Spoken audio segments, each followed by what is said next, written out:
Okay, my name is Howard Eber and I am an alcoholic. I'd like to welcome everyone to week number 11 of the fifth cycle on Zoom. We have been talking about the problem in the doctor's opinion. We saw that we have a threefold malady made up of a physical allergy, which guarantees that we cannot take a drink without wanting more and more and more. We have a mental obsession that tells us we don't have a physical allergy. And we have a spiritual malady that during these periods of forced abstinence, we are at best restless, irritable, and discontented. And we eventually convince ourselves that this time it'll be different, that we need this relief so badly. We need that ease and comfort that comes at once from that first drink or that first hit, that we convince ourselves that we don't have an allergy and we give in to the obsession, whatever that lie is that we've told ourselves, and we take that first drink or drug and it triggers the allergy and we're off to the races. And we've been talking about that through the doctor's opinion. And we have an example of that in Bill's story. This book is constructed like a 12-step call in writing. So when we do call on prospects, the first thing we do is tell them our story. So the book starts out that way with Bill's story. The point of Bill's story is identification. And that being the case, let's talk about what we're going to look for in terms of identification. I know I read this story for 24 years and couldn't identify with anything because I wasn't identifying, I was comparing. Because there's so much about Bill's life that I just could not relate to. But if I looked for the way Bill thinks and the way Bill drinks and the way Bill acts, I'm no different than him. So when we go through the book, we're going to suggest that when we come across something that you identify with, something in particular that Bill says or does or thinks, put a pencil check mark next to it, and you'd be shocked by the end of this chapter how many checks you have. I'm going to also note when we go through the book of Bill's various levels of progression, drinking for fun, moments sublime with intervals hilarious, to drinking to function when it ceased to be a luxury and it became a necessity, and then drinking for the sickest reason of all, the seeking of oblivion. We're going to also look for points of examples of Bill's quest for status and recognition and his use of hyperbole, which is just intentional exaggeration. For examples of King Bill of the Kingdom of William. We're going to look for that, and we're going to look for that decline also. Signs of his doom cycle of his descent into hell. And where we are in the book now is we are very close to reaching the end of his descent into hell and beginning part 2 of Bill's story. So let's take a look at page 8. The last paragraph. I know we read some of it last week, but I want to start with this again. Bill has already been drinking to seek oblivion. One of my favorite parts of this story is when he says quicksand surrounded me in all directions, and I got a big check mark next to that because I could certainly identify with that. And he was hospitalized again and then had his last drunk on Armistice Day. And we talked about that, exactly how that happened, how he decided to go out golfing, met a guy who was going to a shooting range. One thing leads to another. Bill is drunk again. So on the bottom of page 8, he's thinking about all of these things going on in his life. And he says, my musing was interrupted by the phone. Musing is just deep thought, concentration. Was interrupted. And what he's thinking about, incidentally, is all of the booze in the house. Because if you remember right before this, he said he got a certain degree of comfort knowing there was enough to get him through the day and into the next morning. And the only thing he was questioning is whether I'd have that full bottle in the morning because I would need it. So he's thinking about all these critically important things, as we know they are. And he says that was interrupted by the telephone. The cheery voice of an old school friend asked if he might come over. Andy, let's take a look at 111 first. That school friend is Ebby Thatcher. His full name is Edwin Throckmorton. How many people you know today who have that middle name, Throckmorton? Edwin Throckmorton Thatcher. That's a picture of him as a young man. Um, Ebby came from a very, very wealthy family. His grandfather, I think it was his grandfather or his great grandfather, started the Thatcher Wheel Company, and they manufactured wheels for railroad cars when there was the boom of Go West, young man, and they were building trains everywhere. And his grandfather made a fortune building those wheels for the trains. But his family was also in politics. Ebby's brother currently was the mayor of Albany. That's where his family comes from, is in Albany. Ebby was a friend of Bill's when they were younger. Ebby used to summer in Vermont, where Bill lived full time, but people who are rich just summer there. And that's how he met Ebby. And they were kindred spirits. They're terrible alcoholics. Bill said, if I ever got as bad as Ebby, I'd have to quit. And here it is, the phone ringing, and Ebby is sober. So the next three words are in italics. Let's highlight and underline them. And we take a look at 113 and 113A. Andy, some more pictures of Ebby and Bill a little later in life.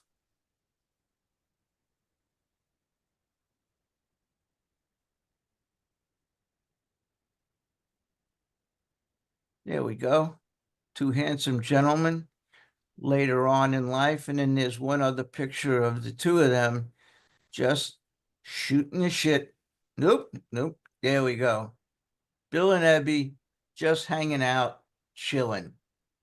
So it was 10 years, it was years since I could remember his coming to New York in that condition. I was amazed. Rumor had it he'd been committed for alcoholic insanity. Now, Ebby, um, his was like I said, his family was in Albany, and every time Eber would get in trouble in Albany, the newspapers would report that it was his brother, not him, because apparently they looked alike. So his family got together and said, Eber, you got to go. You can't stay in Albany. You're an embarrassment to your brother and the rest of the family. Go up to the place where we summer. Go up to Vermont to the summer house. It's a little rundown, needs a little bit of work, but go up there, sober up, and at the same time, do some maintenance on the house. So Ebby went up there, and of course, he didn't stop drinking. Now in Vermont, they had what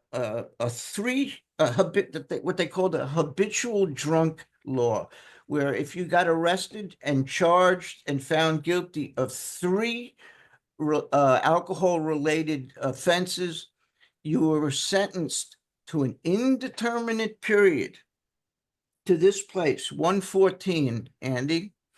This is the Lawton Hall Asylum in Brattleboro, Vermont. And when you are sentenced there by the judge, you're sentenced to an indeterminate period, a minimum of 60 days, and they keep you there until the judge and the head of this hospital decide it's okay for you to leave. And Bill had heard that Ebby was about to be sentenced there for alcoholic insanity and sent away. Well, that's true. Let's take a look at why he was being sentenced.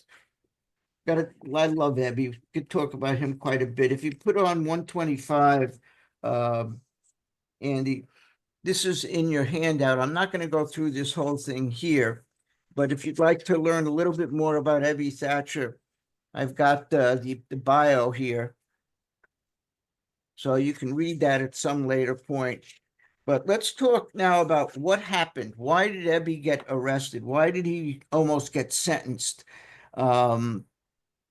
Let's take a look at a few things. Let's start with, I think, 47 and 48, 114A. And actually, Andy, keep it down for a minute. I'm going to read to you a couple of things from this book.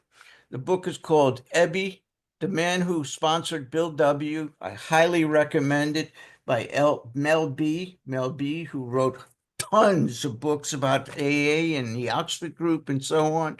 And I'm going to be reading from this quite a bit in the next few minutes. So this is where these quotes come from. So the first one here we're going to look at is share number 114A. And I'm going to follow the highlights. The story that has grown up over the years is that Eber, about 1934, got drunk and drove his father's car into a house where an older couple was living. He stepped out, the story goes, and asked the couple for a cup of coffee with a little cream and one sugar. Can you imagine? This drunken fool drives his car through your living room into your kitchen, steps out, and the only thing he says is, "Can I have a little coffee with some cream and sugar?" Turning to the next page there, he said, Eber said, "So I decided to paint the house and wrote my brother to the effect. We had a good-sized ladder there, but I was so shaky from drinking, I couldn't do it. It was all right on the first 3 or 4 rungs of the ladder, but from then up, I couldn't do a thing." So, and let's take a look at the articles about that incident, 116. This talks about the incident where Eber drove into the person's house. This is the actual newspaper, and on the left is the article. The Packard driven into house, stops at stove, but I've blown it up a little bit. Let's look at the next one. I think it's 117.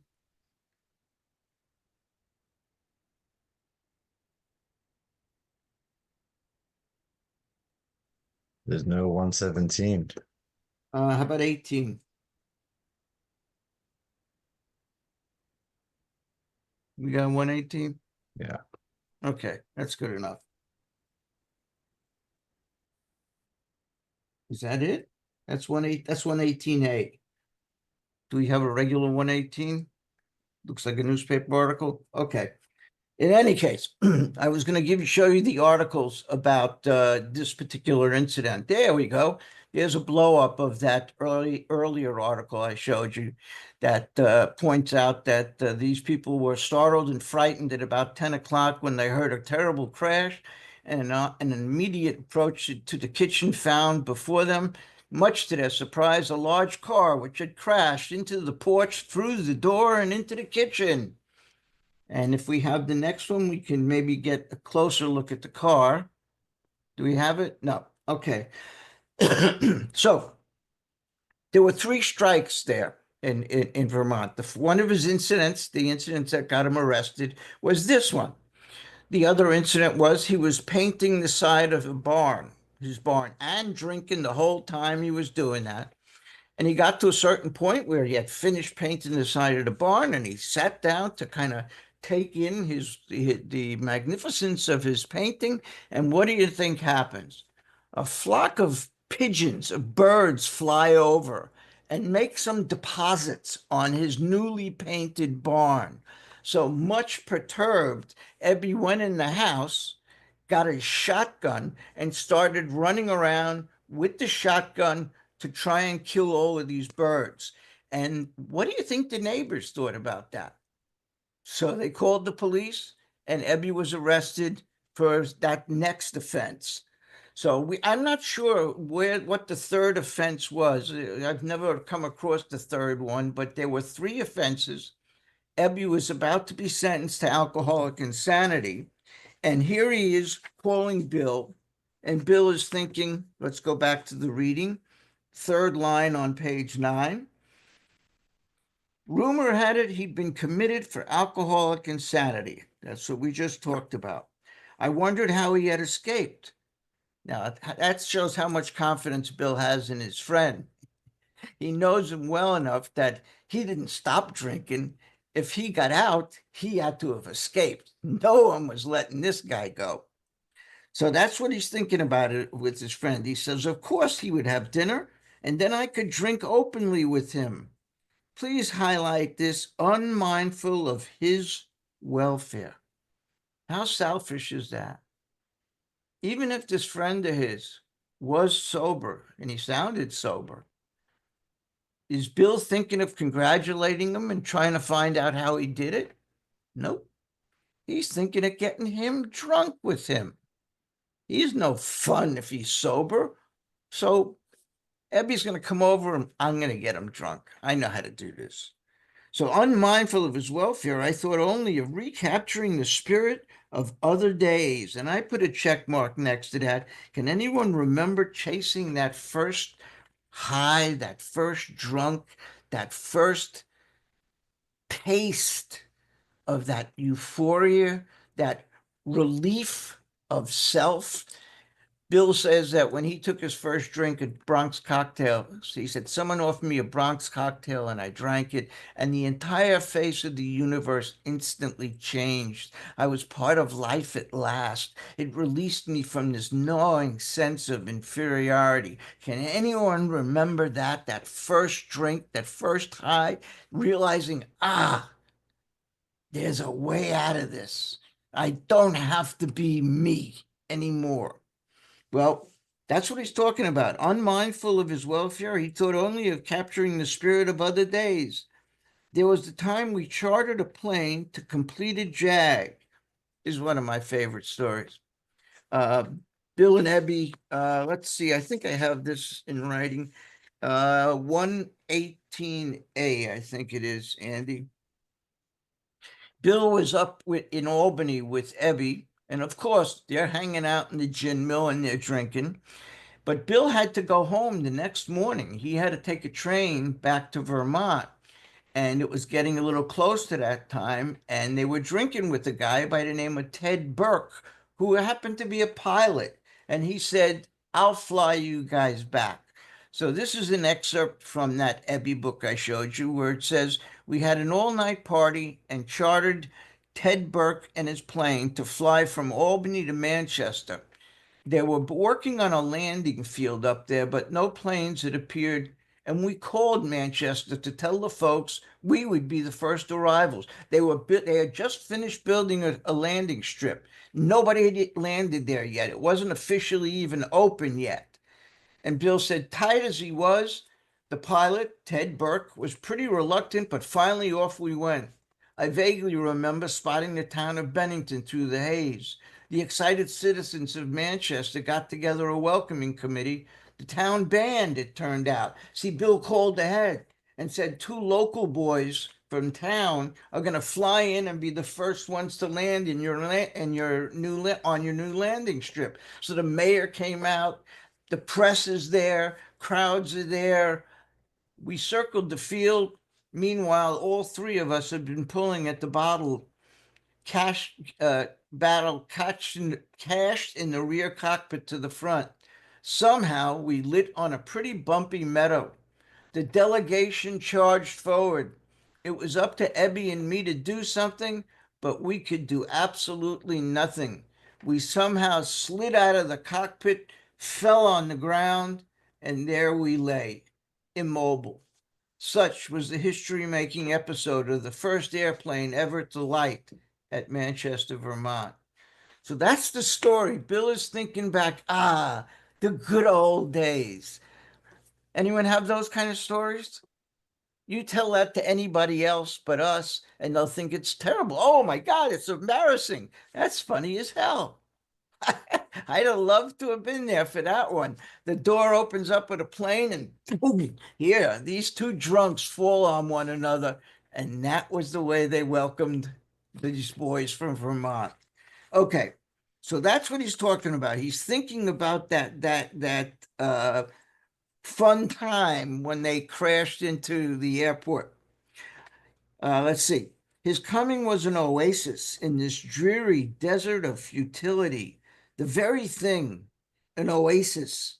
An oasis is, if you look it up in the 1939 dictionary, it's defined as a fertile spot in a barren, sandy desert. Picture a desert, but somehow in the middle of all of this sand and dryness, there's this fertile spot where they're able to grow things. That's what's considered an oasis. And he said, drinkers are They like the dreary desert of futility, the very thing an oasis. Drinkers are like that. And last week, when we ended, I suggested underneath this paragraph that you draw a line across the page. So if you weren't here last week, let's do that now. Just draw a line across the page under this paragraph and above the paragraph that begins the door opened. We're going to draw a line across, and in the left-hand side in the margin above the line, we're going to write end of part 1, Bill's descent into hell. It's done. Bill's descent is over. Part 1 of the Bill story is done. Nothing in Bill's life is ever going to be the same again. And because of that, there are now 152 people sitting here reading about this whose very lives are owed to what happens next. So we're going to draw that line, end of his descent into doom. And then under the line, let's write start of part 2.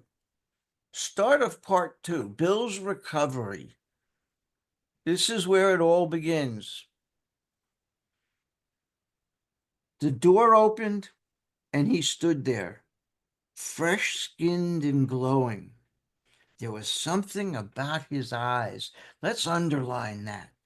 There was something about his eyes, and I've not only underlined but circled his eyes. The eyes are the window of the soul.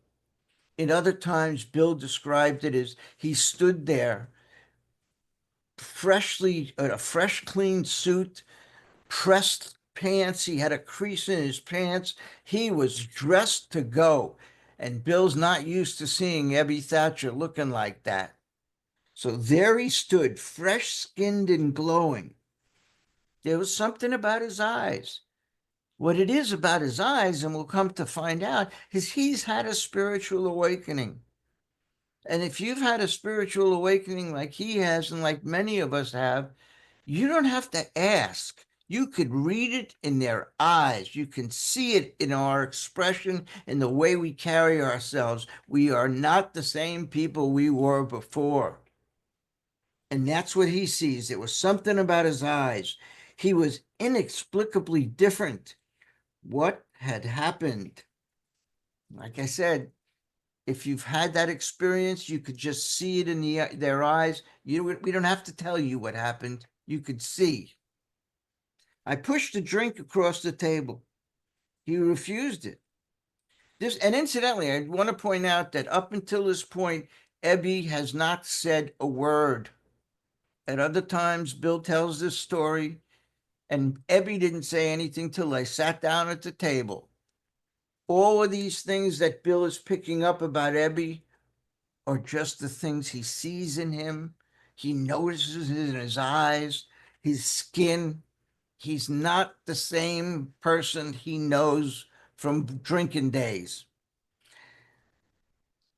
I pushed the drink across the table. He refused it. Disappointed, and I've underlined that. Disappointed. Another reference to being selfish.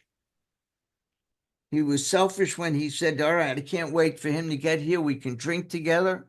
And here he is, selfish again. He gave him the drink and he turned it down. I wondered what had gotten into the fella. He wasn't himself. And next to that, you may want to write, see doctor's opinion, page XXVI, where the doctor says that these people, us, need to recreate our lives. A moderate change is not enough. We need to be reborn. And that's what we're talking about here. He wasn't himself. This is not the same guy I used to sit around and drink with. There's something different about my friend Ebby. Come, what's this all about? I queried. He looked straight at me, simply but smilingly. He said, I've got religion.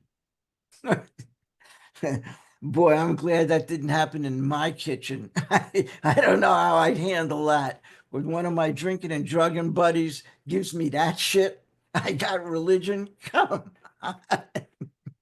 I'm so glad it didn't happen in my kitchen. So I've got religion. I was aghast. You may want to underline aghast. That's use of hyperbole. He's not just shocked, he's aghast. So that was it. Last summer, an alcoholic crackpot. Now I suspected a little cracked about religion. And let's underline and highlight this sentence. He had that starry eyed look. Again, his eyes. There's something about his eyes. Yes, the old boy was on fire, all right, but bless his heart, let him rant. Besides, my gin would last longer than his preaching. Maybe not. And let's highlight, but he did no ranting, and highlight in a matter of fact way. So he didn't do any ranting, he didn't do any preaching, he didn't do any sermonizing. He's just talking to him in everyday language, and he's telling him what happened. And here's what happened. He told how two men had appeared in court persuading the judge to suspend his commitment. That's one small sentence, but contains so much information. The two men, Andy, let's take a look at these. We can visualize the people we're talking about. 121.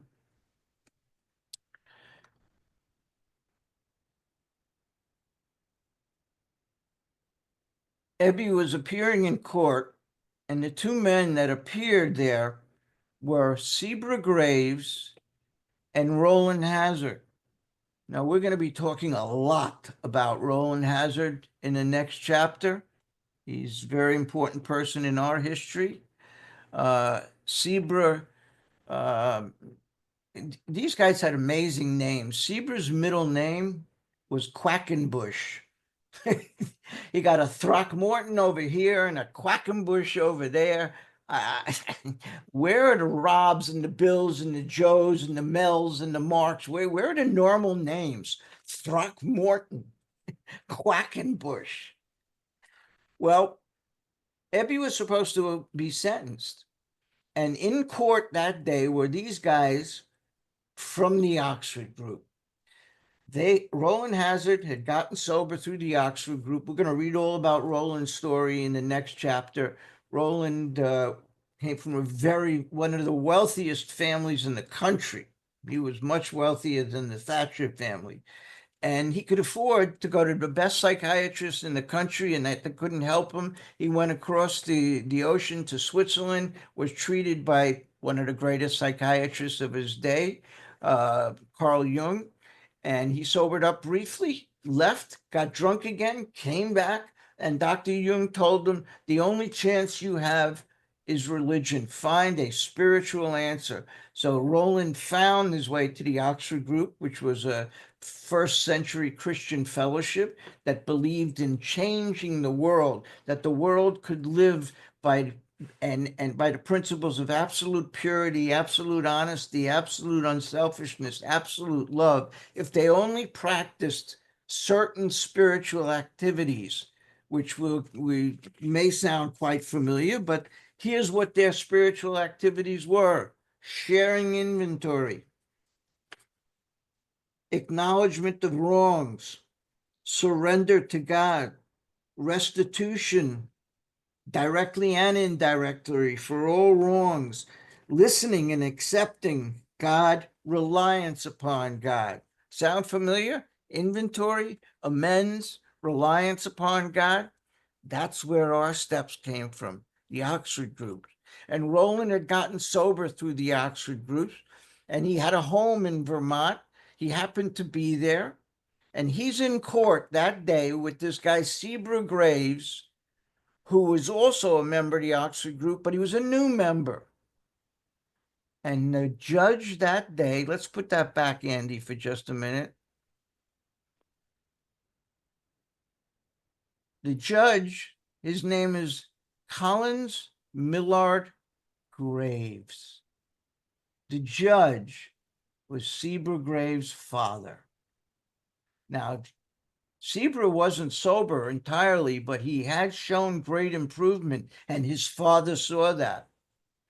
And so that day in court, Roland stood up and said, "Don't sentence him. Don't send him away to the nut house. Give him to me.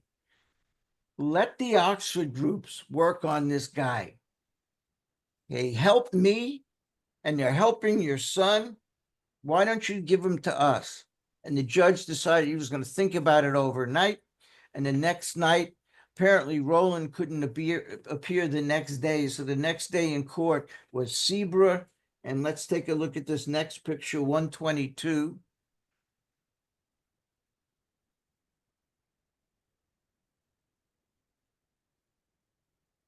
Gentleman by the name of Shep Cornell. Shep Cornell and Zebra took care of Ebby. They delivered him to Roland Hazard, and Roland had a home he was using to help dry Ebby out. And after a little while, he brought Ebby back to the city, to New York, to the home base of, you can take that down, Andy, to the home base of the Oxford Group in New York, which was Calvary Mission, Calvary Church. And Ebby was staying there, and Ebby was thinking about his friend Bill, who he heard was pretty much drinking himself to death. And one of the tenets of the Oxford groups was helping others, passing along what you have and helping them change so they could get somebody else to change. And that's how they felt they could change the world, one person to another. That's how they believed that they could make the world a much better place. And we've talked about the Oxford Group before. I don't want to get too deep into what happened to them, but that's what happened. Now, there's two versions of this story. How did these guys know to be in court that day? Huh? Is it just luck? Well, one story is that the judge knew about his son and asked his son to come into court and bring the people who helped him with him. That's version number one.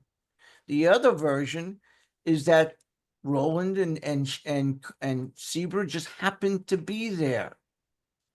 And this is part of this cosmic chain, this chain of cosmic coincidences that led to the birth of Alcoholics Anonymous. I choose to think that Roland just happened by divine intervention to be there. And the judge gave Ebby over to Roland. Ebby got sober. Ebby now is calling on his friend Bill and hoping to get him sober by telling him what happened to him. So that, in a nutshell, is what leads up to where we are right now. So back to the book.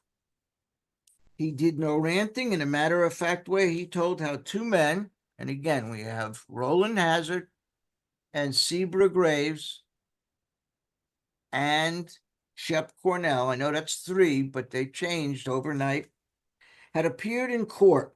That was in August of 1934. That's when this is, August 1934, persuading the judge. The judge is Judge Collins Graves. Just saw his picture. Collins Graves, father of Zebra Graves. They persuaded the judge to suspend his commitment.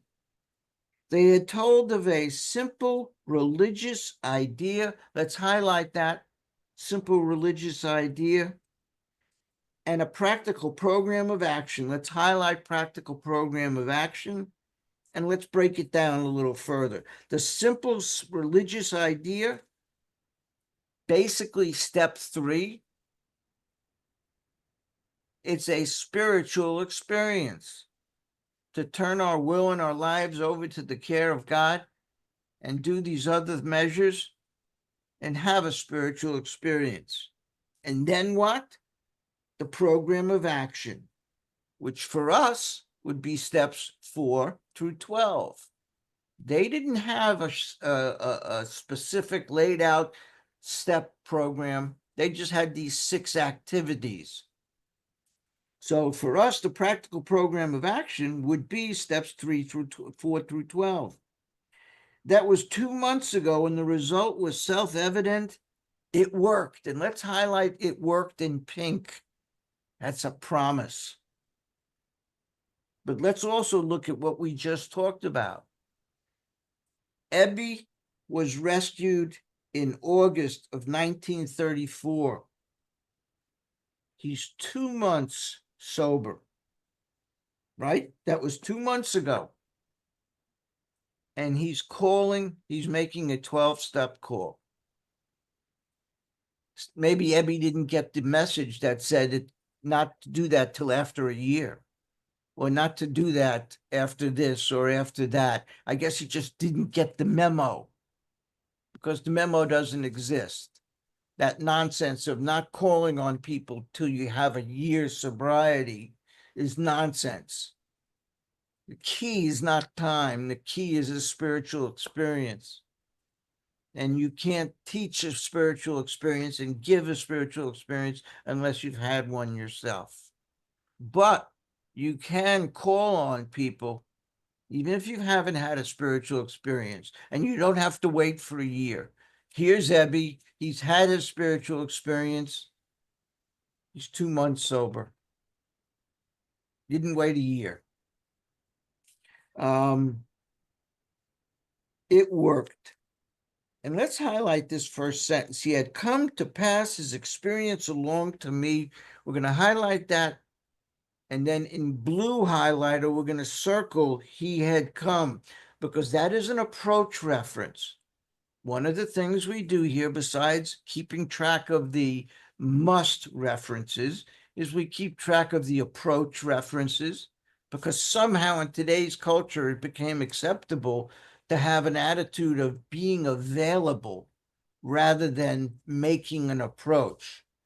The notion of all the old timers who sit in the back of the meeting saying, look, if that guy wants my name and number, he'll ask me. If he wants me to sponsor him, he'll ask me.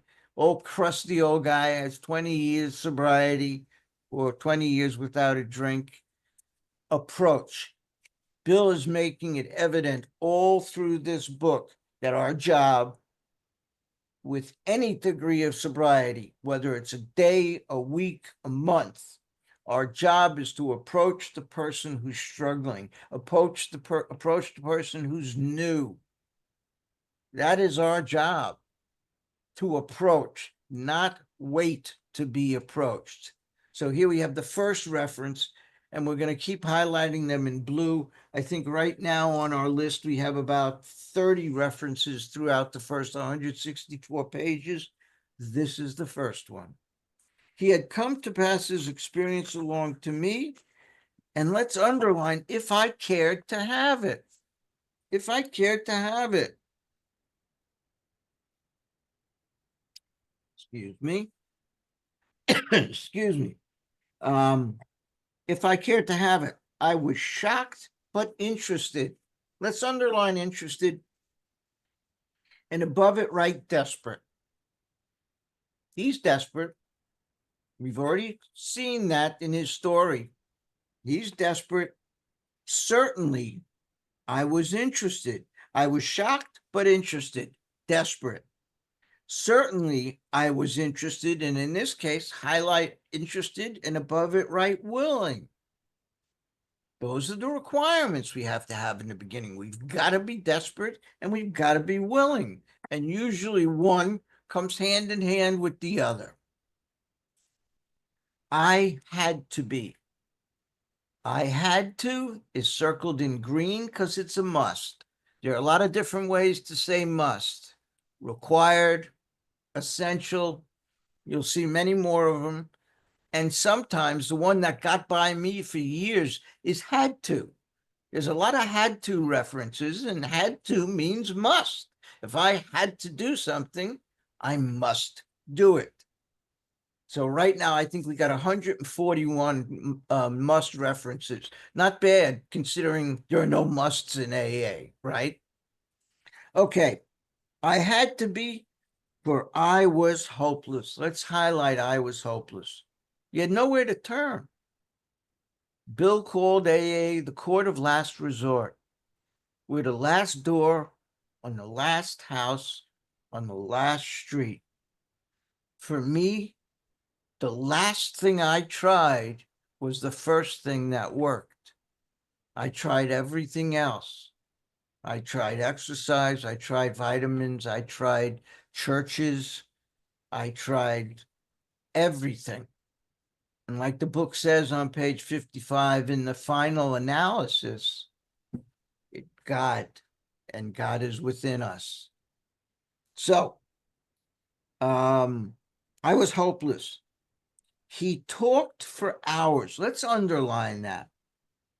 He talked for hours. They're sitting at this kitchen table and talking for hours. And what's Eber saying? Childhood memories rose before me. I could almost hear the sound of the preacher's voice as I sat on still Sundays, way over there on the hillside. There was the proffered temperance pledge I never signed, my grandfather's good-natured contempt of some church folk and their doings, his insistence that the spheres really had their music, and please let's highlight this phrase, but his denial of the preacher's right to tell him how he must listen. His fearlessness as he spoke of these things just before he died, these recollections welled up from the past. They made me swallow hard. He's gagging on it. Eber is talking about God. Eber is talking about spirituality. And Bill is hearing religion. I don't know about anybody else, but I got a big check mark next to that.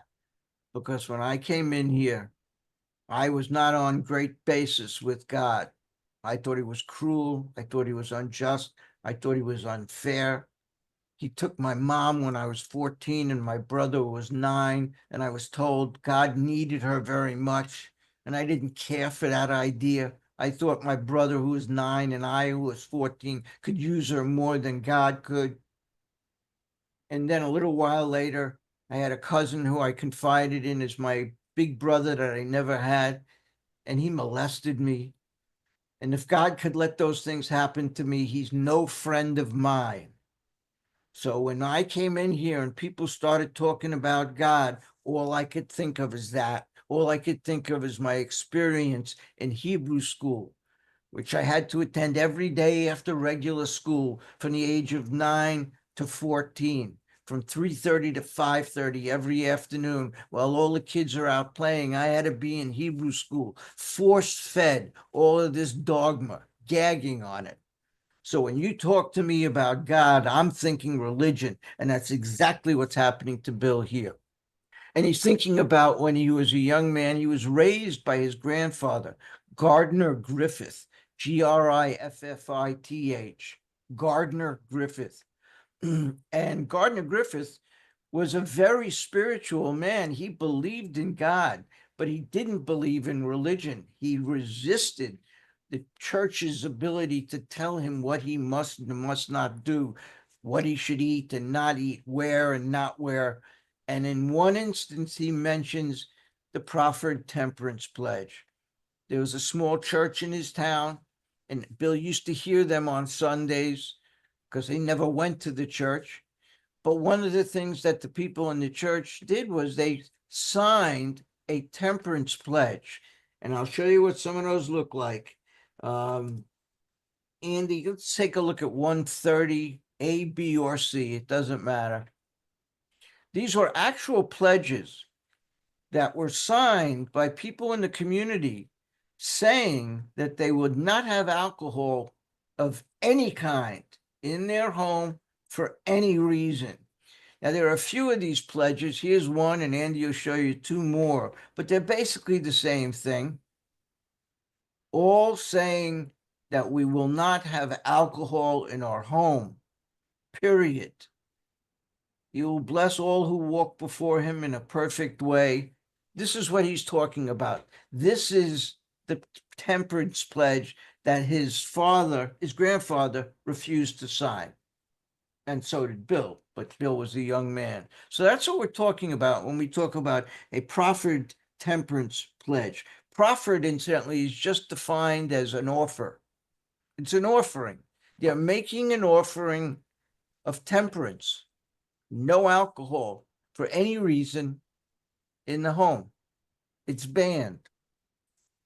So Ebby's talking about God and religion, and Bill is and God and spirituality, and Bill is thinking religion. Remember, on our very first meeting, week number 1, we defined the difference between religion and spirituality. And in case you weren't here, let's do that again, because that's a key point here. Bill is hearing religion. Ebby is talking spirituality. What's the difference? Religion is a set of practices. A set of practices. You want to belong to our club and worship our imaginary best friend? This is what you must do. You must eat these things, dress like this, pray like this, stand, kneel, whatever. You have to follow their rules. You have to follow what they say is a condition for membership in the club, whether it's Judaism, Catholicism, Buddhism, whatever it is. It's a set of practices. You want to be part of the club, this is what you have to do. Like a fraternity initiation that never ends. Now, spirituality is different. Spirituality is a set of disciplines. Disciplines. We must have a discipline for God. It's up to you. Nobody's going to tell you what God is. It's up to you.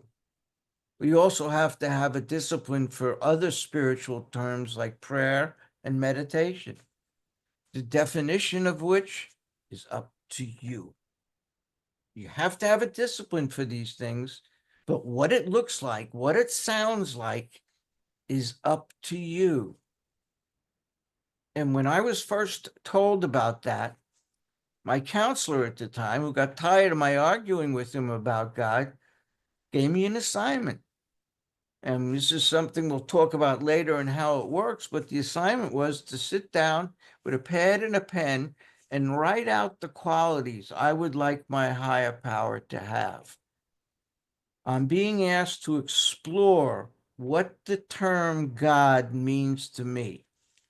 Not what my experience was, not what I've been taught, not what I've been told, what I would like God to be like. What qualities? Loving, accepting, always present, having a sense of humor. If you doubt whether God has a sense of humor, after the meeting, Google a baboon's ass. There's no reason for it to look the way it does, other than God saying, hey, look what I did. Isn't that pretty cool? Can you do that? He's got to have a sense of humor. Obviously, he's a Miles Davis fan, without question. So what are the qualities that you would have your higher power have? And now you have a concept of a power greater than yourself, of a beneficial power greater than yourself. But we're not there yet. The point here is Ebby is talking about God in terms of spirituality. Bill is hearing God in terms of religion. Next paragraph. That made me swallow hard. That wartime day in old Winchester Cathedral came back again. Remember, we read about it on the first day. Bill went into Winchester Cathedral when he was in the service in the UK, and he felt the presence. He asked for something from God to show himself. And Bill felt the presence and was compelled to run out of the church. And the first thing he saw was a headstone of a grenadier, a Hampshire grenadier, who died by drinking cold, small beer. Without getting deep into it again, he died from drinking alcohol. And the headstone message that Bill was given by God that he missed was, you can die from alcohol just like you can die from a musket. And Bill, when he first was told about it, he missed it entirely. Now 20 years later, well, 15 years later at least, but could be 20, he's thinking of it again. Bill is starting to have another spiritual experience. He had one that day in Winchester Cathedral, the significance of which escaped him. Now, 15, 20 years later, it's, oh, that's what God was trying to tell me. He's having it again. The wartime day in old Winchester Cathedral came back again. I had always believed in a power greater than myself. Let's highlight that phrase, power greater than myself. And please note, power is in uppercase. All through this book, Bill is going to capitalize certain words seemingly for no reason. They're in the middle of sentences all over the place. Whenever he capitalizes a word like that in the middle of a sentence, he's talking about God. The word power is used throughout this book, sometimes with a capital P and sometimes with a lowercase p. When it's a lowercase p, he's talking about human will, human strength, human power. When he capitalizes power, he's talking about God. So we're using the same term, power. One is about the almighty power, and one is about the almighty power that is unlimited, infinite, and our power, our human power, which is finite. So when you see P in a capitalized P like that, it means God. So we got to find a power greater than himself. I had often pondered these things. I was not an atheist. An atheist just doesn't believe in God at all, period. I was not an atheist. Few people really are, and I've underlined that. Few people really are. More often than not, they're agnostic. I was. And agnostic just means without experience. And we'll talk about that in a moment. So he says, few people really are. For that means, and please highlight, blind faith in the strange proposition. Proposition is a proposal, a suggestion. So he's saying that this notion of a God requires blind faith in a very strange proposition.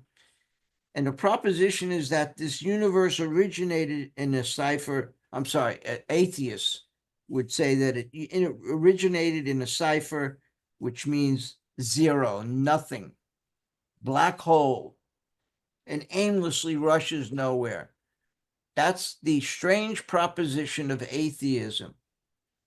The reason why I highlighted the phrase blind faith in a strange proposition, because from the moment I first read that back in 1983, even though I didn't know what the hell it meant, to me, it described what you're asking me to do here. You're asking me to believe in this infinite power, this almost comic book like power.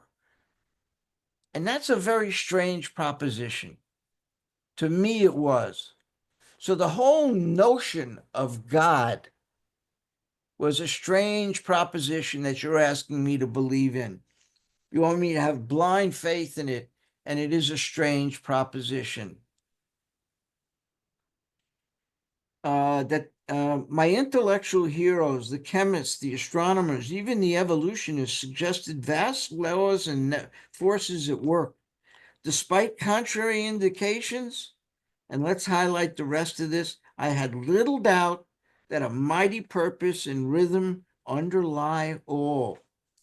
Underline little doubt, please. And that just means he's not certain. And that's what agnosticism is. Agnosticism means without experience. When you put AG in front of a word, it means without. Gnostic, the second part of the word, comes from the Greek term gnosis, which means knowledge. So agnostic means one who is without knowledge, without experience of God in our lives. I had no idea that that's what that meant. That means I just don't have experience with God. The experience that I had was all bad, and I blamed it on God. And that isn't what God does. I thought he did. I found out otherwise later. So he says, I had little doubt that a mighty purpose and rhythm underlie all. How could there be so much precise and immutable law and no intelligence? Precise, immutable law. That's just something that's constant. It's never ending. It's fixed. It never changes. The sun goes up, the sun goes down. You throw something in the air, it falls down. Certain immutable laws that will always hold true. Night follows day, etc. And I've highlighted this phrase. I simply had to believe in a spirit of the universe. Please note, spirit of the universe is capitalized. For the next few chapters, Bill is going to give us a number of euphemisms, another way of saying God. If we get hung up on the G word, try a few of these out. Like going into a shoe store. Put on the spirit of the universe and walk around in it a little bit. See if that's comfortable for you. If the G word doesn't fit right, put those shoes over there. Try these shoes, the model, the spirit of the universe shoes. Those don't fit. How about this one? Try our friend Waldo, or those of you in the UK, Wally.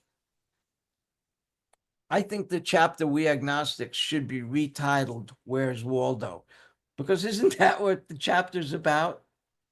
If you know Where's Waldo, you know, it's this enormous drawing with all kinds of people doing all kinds of things. And somewhere buried in each picture on each page is this little guy, Waldo. And that's what the book is about, finding Waldo on each page. Isn't that what We Agnostics is about? Well, we're going to talk about that real soon. My favorite chapter. But continuing here, I simply had to, and incidentally, had to is circled in green because that's a must. It's another must. That's 2 on this page alone. I simply had to believe in the spirit of the universe who knew neither time nor limitation, but that was as far as I'd gone. With ministers and the world's religions, I parted right there. Big check. Big check. Remember, we're checking the things we can identify with, and boy, could I identify with that. And I've highlighted the rest of the paragraph, just 3 lines. Let's highlight it. And I'm going to underline the first phrase, when they talked of a God personal to me. I'm going to underline that. That's the first part of a thought. But let me finish the sentence and then I'll describe the thought. When they talked of a God personal to me, who was love, superhuman strength, and direction, and again, whatever other qualities you have on your list, sense of humor, Miles Davis fan, who's all of those things. And underline this, I became irritated and my mind slammed shut against such a theory. So if we put together the 2 phrases we underlined, it says, when they talked of a God personal to me, I became irritated and my mind slammed shut against such a theory. And next to it, let's write prejudiced and closed-minded. I didn't realize that when I was prejudiced. When I was first told I was prejudiced, I got indignant. What do you mean prejudice? I love all kinds of people. I don't care what your religion is, your color is, any of that. That's not what they mean. Prejudice just means forming opinions without any information. And I was plenty of that. I had plenty of that. So I became irritated and my mind slammed shut. And as I said, I suggested you write prejudice and closed-minded because prejudice and closed-mindedness are barriers. They're obstacles to developing an experience with a power greater than ourselves. They obstruct us from having those relationships. When we become irritated and our minds slammed shut at the mention of spiritual concepts, we are condemning ourselves to a life of ignorance and quite possibly an alcoholic death. That's what prejudice and closed-mindedness are about. They're obstacles to developing an experience or a relationship with the power greater than ourselves. And when our minds slam shut, we're condemning ourselves to ignorance because we're prejudiced and quite possibly an alcoholic death. That's what closed-mindedness and prejudice is all about. Continuing on page 11, to Christ, notice Christ is, of course, capitalized. To Christ, I conceded the certainty of a great man, not too closely followed by those who claimed him, right? Jesus's writings, Jesus's teachings. What did he talk about? Sermon on the Mount. He taught tolerance, compassion, patience, humility, forgiveness, love, and goodwill. That's what Jesus taught. Jesus wasn't starting a religion. Jesus was a teacher. He wasn't starting a religion. He was starting a school in a sense. And Bill is saying that his teachings spot on, beautiful. I agree with him. Not so closely followed by those who followed him. The fake, fraud, phonies who in God's name pass the basket till they have enough money to erect these enormous buildings that attributes to them and nobody else. The fakers, the Tammy Faye Bakers, the Jim Bakers, the what's his name? All the fake and phony ministers. That's what he's talking about. The religion, okay. The people teaching it, sometimes not so much. So he says his moral teaching, please underline teaching, and above it write not preaching. Jesus wasn't preaching, he was teaching. Most excellent. And I've highlighted this next sentence. For myself, I had adopted those parts which seemed convenient and not too difficult. The rest I disregarded. I've underlined seemed inconvenient and not too difficult because that's the way I approached religion. I picked out the things that I thought I could live with, the things that I didn't agree with, to hell with it. Right? Thou shalt not kill. I'm on. Sign me up for that one. Thou shalt not covet. Not even sure what coveting is, but sign me up for that one. Thou shalt not commit adultery. Can I get back to you? That's the point. I picked and chose the ones that I wanted to go by and the ones I didn't want to go by. There's a famous quote. It's an apocryphal quote, which means it's not accurate. That's attributed to Emperor Napoleon about religions. And he says, religious wars are basically people killing each other over who has the best imaginary friend. Now, I like that quote. I don't think Napoleon said it, but I think it makes sense. Because if you think about it, at least to me, every war that's ever been fought, that's being fought, has religion at its base. That if you don't worship our God, we're going to kill you. You've got to do it our way. I mean, isn't that what it seems to come down to all the time? But without getting too opinionated, I'm going to read this last sentence and I'm going to ask you a question. I adopted the parts which seemed convenient and not too difficult. The rest I disregarded. If you have the study version opposite that, let's write this. Do I do the same thing in AA? Do I pick out the things which are convenient and not too difficult and put aside the rest? Those of you who know me know I've celebrated 10-year anniversaries 3 times. When I came back in 2006 for the last time, I was really willing to do what I was told to do and not pick and choose what I didn't want to do. Because for 24 years, I approached the steps because I was told they are suggestions. And suggestions mean I don't have to do them. So I didn't bother with the 4th step because I was open at meetings. I talked about stuff all the time. So I didn't need a 4th, a 5th, or a 6th step. I didn't hurt anybody. I didn't need an 8th or a 9th step. So basically, I picked and chose steps 1, 2, 3, and 12. That's what I needed. That's what I did.